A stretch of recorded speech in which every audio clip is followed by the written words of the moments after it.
The GeForce 4 MX 440. You may know this card and what kind of controversy this card generated when it was released. Because this is not really a GeForce 4, this is a souped up GeForce 2. And if you want to know more about this, I highly suggest to watch Phil's video over at Phil's Computer Lab. From there you can get all the information, what are the specifications, why has this card been re-released, and how budget gamers didn't really get the bang for their bucks. What I want to do today is to modify this card. Why does it need modification? We'll get to this in a moment. But first, why do I even have this card?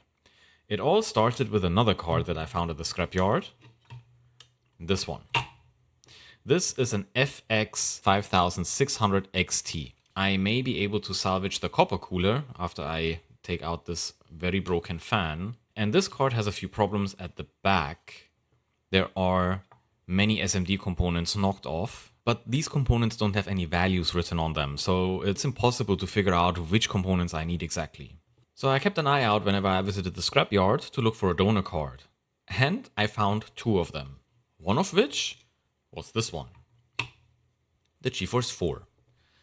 The other one was this one, a GeForce FX 5200. Now, this card is easy to find, and I already stole some of the components to fix knocked off components of our GeForce 4 MX 440. So we're not going to just add components and try to make this card work. I tested this already. It does work. So this card is fully functional. But the problem is it only has 64 megabytes of GDDR as DRAM memory. And even worse, it's the 64-bit model. What I want to try today is to add these memory chips and hopefully upgrade this card to 128 megabytes and unlock the 128-bit data bus. Each of these chips has 16 data pins, so we have 16, 32, and then double again, 64 bits that are connected to the GeForce 4 chip. Here we would get another 64, which in total would give us a 128-bit data bus. At least this is what I think. Now the problem is, this card has pin-compatible memory chips, but the total capacity of these 4 chips is 128. So I'm not sure if we can transplant these chips to our GeForce 4 card. Maybe we have to do some trickery. And this is what we'll try to find out today. Today's video is brought to you by PCBWay, one of the leading PCB manufacturers. More about them later. The GeForce 4 has 4 Samsung memory chips, the K4D261638E, at a speed rating of TC50. These chips are rated for 200 MHz. Let's check our FX 5200. We also have Samsung memory chips here, but this time we have the K4D551638F, also at a speed rating of 50. Now if you look at the pinout of these two memory chips, we can see that the only difference is address line 12. So basically the 13th address line, which is missing for the memory chip on our GeForce 4 card, but is available on the FX 5200. So we need to figure out what is going on with this data line and where this pad connects to on our GeForce 4 card. And you may have already noticed that the PCB of those two cards looks very similar. It is actually. There are slight differences, specifically when the components are placed at the back of the card, but it looks very similar. What I'm planning on doing now is to move all these SMD components from this card over to these spots, and then we will move the memory chips. But we need to figure out where this address pad is connected to. On this card, it's definitely connected to the FX chip because, well, it can address these chips. On this card, I'm not so sure. Thank you PCBWay for sponsoring today's video. And I have good news for you if you're looking for purple PCBs or 3D printing services. PCBWay extended their purple PCB promotion. You can get purple colored PCBs at the price of their regular color options. I ordered a set of Sonata boards in purple, and they came out beautifully. The Sonata boards are available over at PCBWay's shared project space, next to all the other PCBs I have designed. If you were waiting for purple colored PCBs, now is the time to get them. And if you have some 3D printing needs, you should also check out their current promotion. Don't miss this offer. It will only run until the end of October 2025. Links to PCBWay.com and their promotions are in the video description. So here's our FX 5200 chip. And these are all the components that need to move from here to the other card. And there are so many tiny components. So 12, we have 14 components on one side, and then we have another 7 on the other side. In the end, it should look like our FX 5600, which already has the memory chips attached here. And we can see that this is... Hey, wait a second. This is also the K4D551638D. Does this card have 256 megabytes of memory? Oh yeah, it has a sticker at the back, TD256. So I guess it's a 256 megabyte card. Interesting. But we also need to check where our address line A12 is going, or the 13th data line. So this pin here in the corner is pin 34, and we need to go to 42. 4, 5, 6, 7, 8, 9, 10. 1, 2. Oh, it's right before this one pad that is not connected. And you can see that this one goes somewhere. We have a trace here that goes into a via. So let's see if we can figure out where this goes. So let's see what we get when I measure the resistance of this pad. And I get 100 mega ohms. So it looks like this pad is not connected. Let me see what the adjacent pad reads. And here we have 2.1 mega ohms. And this one also 2.1, 2.1, and 2.1. And I guess this is ground. Yes, so this is ground. It looks like this pad is not connected. Oh, another test that we could do is we can plug this card in, power on the system, and use an oscilloscope to see if we get some sort of activity on this pad. Okay, let's try this. This will be a little bit difficult because I have to zoom in with my phone. Let's see if I can catch the data signals. Yes, so we definitely have a data signal. Here's our not connected pin. Let's see this one, and no signal. The one next to it. Yes, here we have data. So that means our pin is not connected. Great. Why is it so important to figure out where address pin number 12 connects to? Well, we have two scenarios. Scenario 1, the pad for address pin number 12 is connecting to our GeForce 4 chip.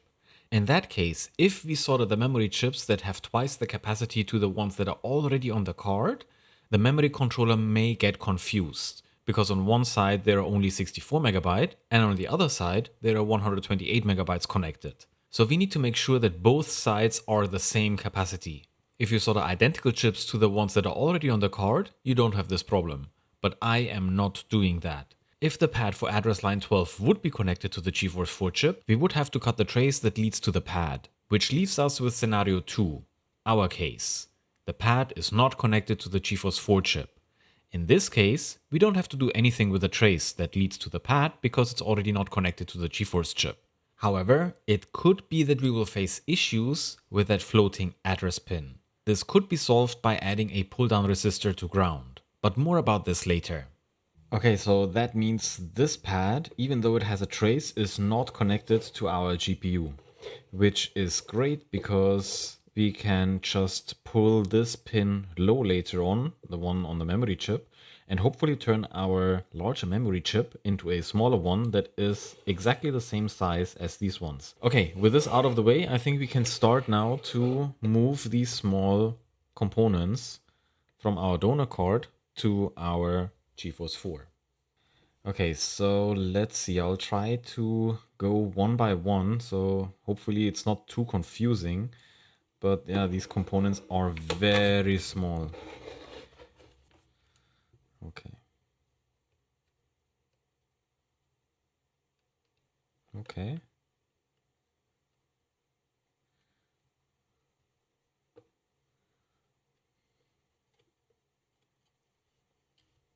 So I think the first thing I need to do is I need to tin the pads that are on the receiver card.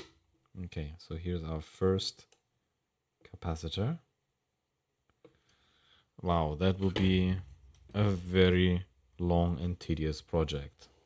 So I thought it's easy to just take them like this, but this ground plane here is very difficult to heat up.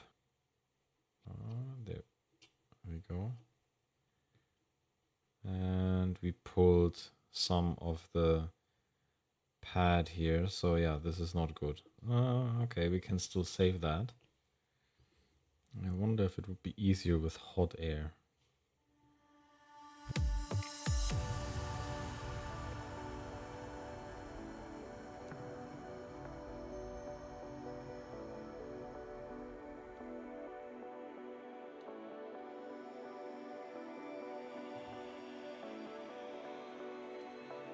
So because we have very small components, we cannot have too much airflow. They will just be blown away.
Okay, we are done.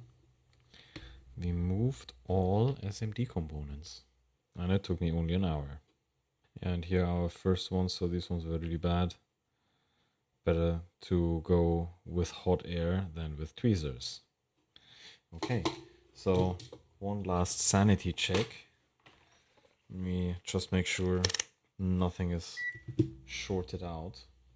I have to remove this flux now because it's too much. When I put the memory chips there, it would just be even more mess. So yeah, short beeps are okay. Okay, great. It looks good. So these ones check out. I will clean now and then we'll move the memory chips.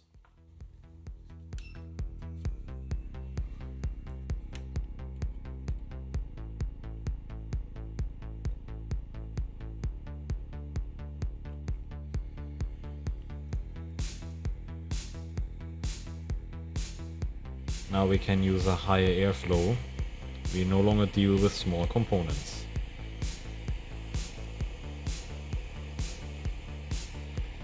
And our first chip is off. Temperature is still at 330 degrees, but my airflow is now at 40.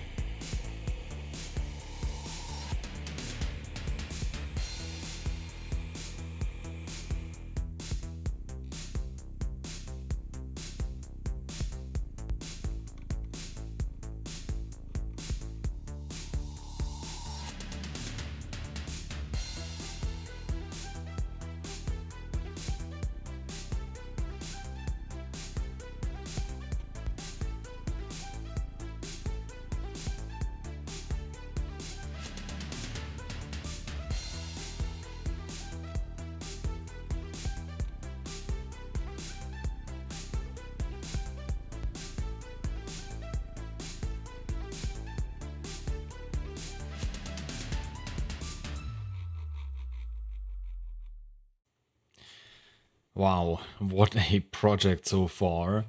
But we managed to get 4 more memory chips on our GeForce 4. And our donor card looks like this now. So the FX 5200 has no SMD components on this side anymore and no memory chips. But it has still the components that I need for the other card, the FX 5600 XT. So yeah, this is going to be a very helpful card to revive 2 other cards, hopefully. Let's see. Well, revive, upgrade one and revive another one. But we'll see now what happens when we use the card like this. Does it even post? Does it allow the system to start? If it doesn't, I still have to add the resistors on our unused address pin. Okay, first the smoke test. Let's see if the system actually powers on with this card in the system. And oh, okay. We do get a picture. That's great. But I didn't see. Does it have a splash screen? No. It doesn't have a splash screen. Okay, I don't have a heatsink on. Let me put a heatsink on this card quickly. This does not interfere with our other project if we have to add the resistors. So I'll add the heatsink quickly and then we'll quickly boot into Windows and see if we have more memory and if we have 128 bits of data bus. Okay, and system is on. We have a picture. Let's boot into Windows. Oh. Whoa. Yeah. We didn't get this before. What happened? So I think what's happening here now is we are getting image corruption because our memory that we have on the card has one floating address pin. And what we need to do now is we have to add a pull down resistor to all 4 memory chips so that we only use the lower part of the memory chip that we added. I don't know if that'll work. We'll see.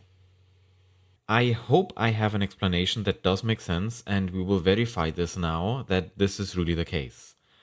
These are 32 megabyte memory chips. So we have 4 new ones, which is 128. However, the existing memory chips, these ones here, only have half the size. These ones are 16 megabytes each. So we need to make sure that the new chips here also are only 16 megabytes. To do this, we can disable one of the address lines. And this is our address line A12, the 13th address bit, basically. This one address bit, you can think of it as it splits the chip in half. It either enables the upper or the lower portion of the memory chip. So basically the upper 16 megabytes or the lower 16 megabytes. If this one address pin is floating, meaning it doesn't have a defined state, it can either enable the upper or the lower section of the memory chip. So I think what's happening right now is that we don't know in which area of the chip, either the upper or the lower area, we are writing the data or reading the data from. We don't know where the data is. So if the card writes data in the lower section, and then the chip flips to the upper section, and then the card tries to read the data again, it will not find anything because, well, the data is in the other section of the chip. So what I want to try now is to pull the address pin A12 to ground. And we have the ground plane everywhere next to the chip, so I think I'll just scratch off some of the solder mask here and add a 4.7 kilo ohm resistor to ground. I really hope this works.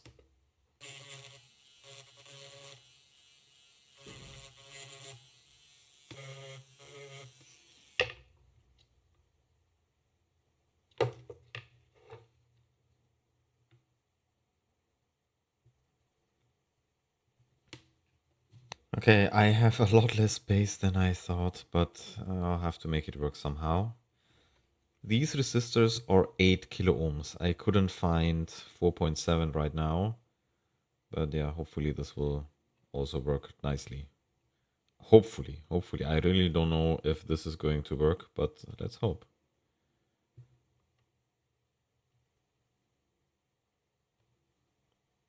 Okay, I think this is there. Okay, this one looks good as well. Last one. Last little tiny resistor. And then hopefully this card doesn't have any artifacts anymore. That would be so cool if this works.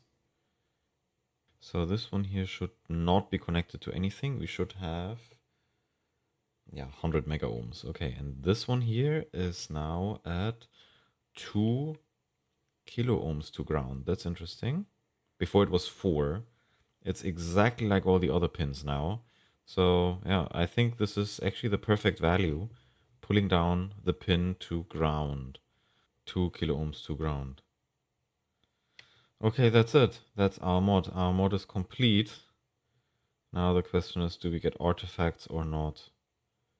If we still do, then this mod, what I'm trying to do here, will not work. Okay, let's try it.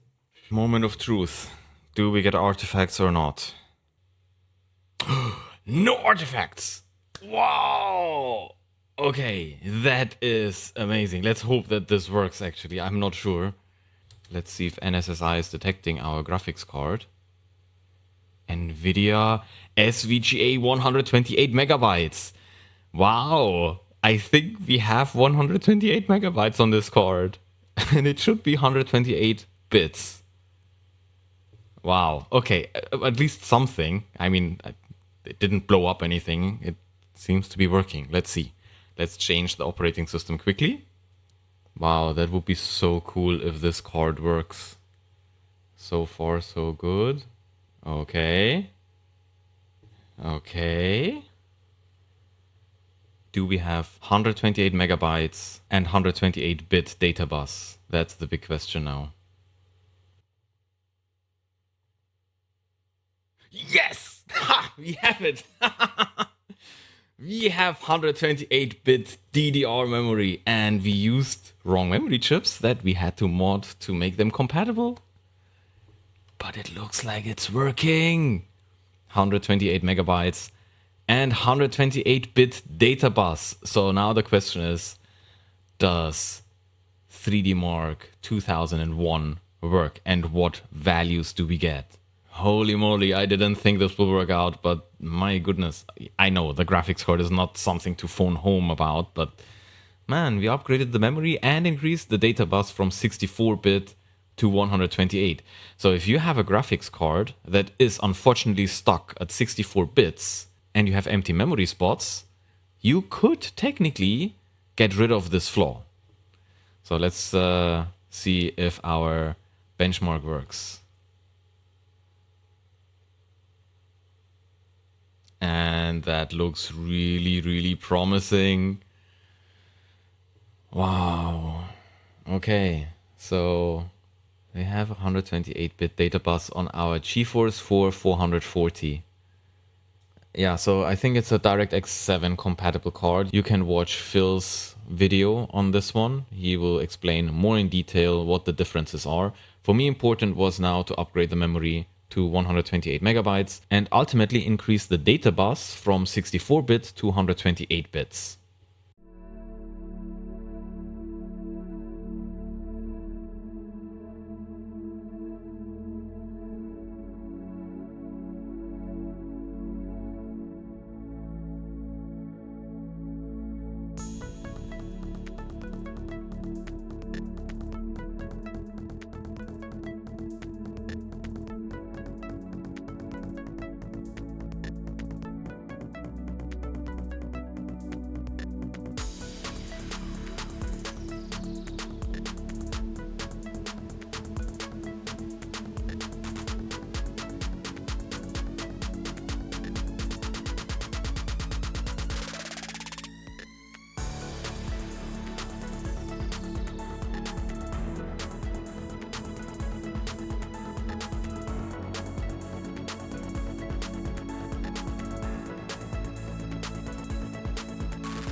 I must admit, I used the wrong platform to test this card. I used a Pentium 3 1 GHz, but a more suitable platform would be something based around an Athlon XP or a Pentium 4. If you watched my benchmarks, then you could see that there were some sections that didn't benefit from the 128-bit data bus, specifically the lobby. And this is an indication that we are most likely CPU bottlenecked. There should be a performance difference. Nevertheless, we still got a 14 to 15% performance increase by adding these new memory chips. And I think this increase is just because we widened the data bus, not because we have more memory. If you're using an appropriate platform, I'm pretty sure you will get even better results. And this is all I have for you today. I hope you enjoyed today's project. I definitely did. It's always nice when things work out. And now you know what to do. Leave a like, leave a comment, subscribe to my channel if you haven't already done so. And if you want to support my work, you can head over to Patreon and pick one of the membership tiers. Thank you PCBWay for sponsoring this video, and thank you to all my Patreons who are already supporting me. And of course, also thank you for your time, thanks for watching, and I will see you in the next video. Take care and bye bye.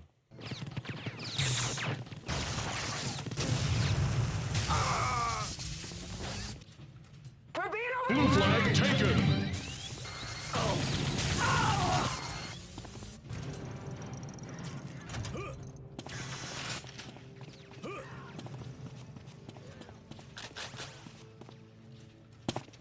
Red team scores! Flawless victory!